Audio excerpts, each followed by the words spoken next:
এবারের বিশ্বকাপের ফাইনালকে বলা হচ্ছিল বার্সেলোনার ফাইনাল। আর্জেন্টিনায় যেখানে বার্সেলোনার কিংবদন্তি লিওনেল মেসি, সেখানে স্পেনে ছিল একঝাঁক নতুন প্রজন্মের কুলার। এমনকি শেষ পর্যন্ত বার্সার ফেরান তোরেসের গোলেই বিশ্বকাপ জিতেছে স্পেন। কিন্তু আদতে বিশ্বকাপে ইতিহাস গড়েছে রিয়াল মাদ্রিদের ফুটবলাররা। স্প্যানিশ জায়ান্ট ক্লাবটির ফুটবলাররা সম্মিলিত এক পারফরমেন্সে তাদের ক্লাবকে নিয়ে গিয়েছেন বিশ্বকাপের ইতিহাসের নতুন এক উচ্চতায়। এক আসরে সবচেয়ে বেশি গোল করা ক্লাবের রেকর্ড গড়ে এভারেস্টের চূড়ায় উঠেছে লস ব্লাঙ্কোসরা। বিশ্বকাপ শুরুর আগে রিয়াল মাদ্রিদের পরিস্থিতি ছিল কিছুটা হতাশার। ঘরোয়া লিগের শিরোপা টানা দ্বিতীয়বার হারানোর পর আরও বড় ধাক্কা আসে স্পেনের বিশ্বকাপ স্কোয়াড ঘোষণায়। ইতিহাসে প্রথমবারের মতো বিশ্বকাপে স্পেনের দলে ছিল না কোনো রিয়াল মাদ্রিদের খেলোয়াড়, যদিও পরবর্তীতে তারা বিশ্বকাপ শুরুর আগেই দলে ফেরায়। স্পেনের এই দলেরই অন্যতম প্রধান খেলোয়াড় কুকুরেয়াকে। তবে এর বাইরেও বিভিন্ন দেশের জার্সি গায়ে চাপিয়ে এই ক্লাবের ফুটবলাররাই হয়ে উঠেছিলেন এই টুর্নামেন্টের অন্যতম বড় আকর্ষণ। ফ্রান্সের হয়ে কিলিয়ান এমবাপে ছিলেন রিয়াল মাদ্রিদের সবচেয়ে বড় ইতিহাস। 10 গোল করে শুধু দ্বিতীয়বারের মতোই বিশ্বকাপের গোল্ডেন বুটই জিতেননি, বিশ্বকাপে নিজের আধিপত্য ধরে রেখেছেন। ইংল্যান্ডের হয়ে জুড বেলিংহাম লিখেছেন নতুন এক ইতিহাস। এক বিশ্বকাপে 7 গোল করে ভেঙেছেন ইংল্যান্ডের ঐতিহাসিক এক রেকর্ড। যেখানেই অন্যায় অনিয়ম সেখানেই চলুক প্রতিবাদ। অ্যাটম খাও, চাপার জোর বাড়াও।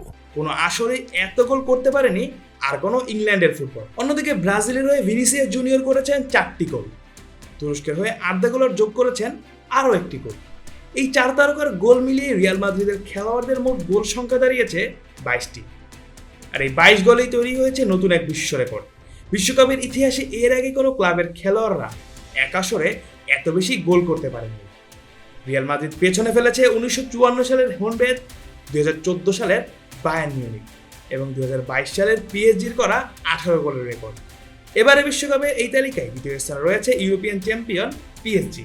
তাদের খেলোয়াড়রা বিশ্বকাপে করেছেন মোট 15টি গোল, যেখানে উসমান দেমবেলে একাই করেছেন 6টি গোল। এরপরে রয়েছে আর্সেনাল, যাদের খেলোয়াড়রা করেছেন 13টি গোল। বায়ার্ন মিউনিখের খেলোয়াড়দের অবদান 12টি গোলে, যেখানে ইংল্যান্ডের অধিনায়ক হ্যারি কেইন একাই করেছেন 6টি গোল।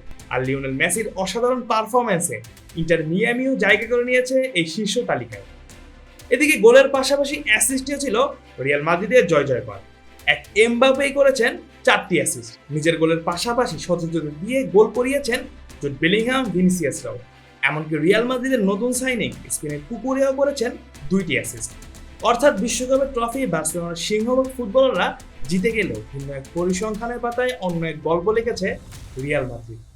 96 বছরের বিশ্বকাপের ইতিহাসে যা কখনো দেখা যায়নি আগে, সেটাই এবার করে দেখিয়েছে রিয়াল মাদ্রিদের ফুটবলাররা। Mujahidul Islam Zahid, on field.